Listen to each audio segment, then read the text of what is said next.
In Burma, you have the military dictatorship, big men, armed to the teeth, scared of what? Scared of a dainty, petite, beautiful woman, unarmed.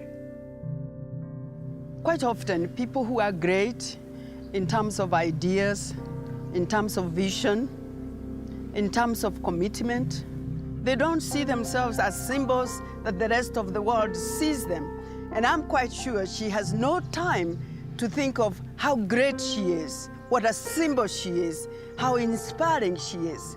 That's not what she's thinking about. That's what we are thinking about.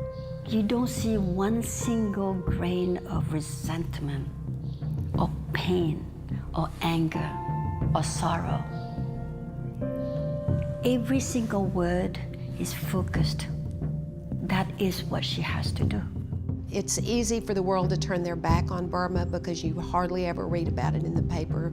The only time we really saw much about Burma was right after Cyclone Nargis when the word got out about it. Can you imagine? It's a country that is richly endowed with resources. It's got gas, it's got forests, and yet the people are amongst the poorest you could ever imagine. Those who have enriched themselves on the back of the people.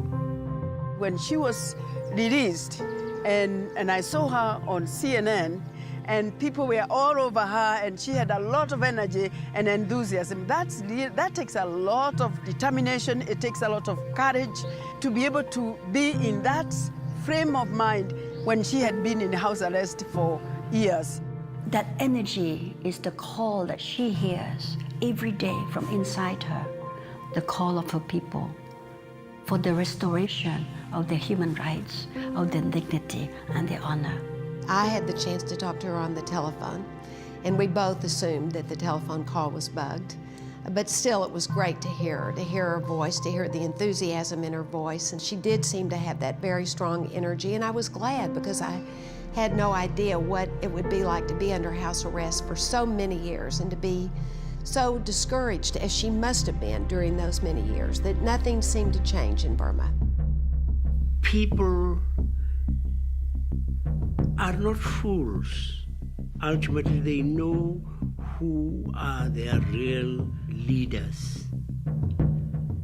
You can place those leaders in jail, you can ban them, you can send them into exile, but the people will say, those are our leaders.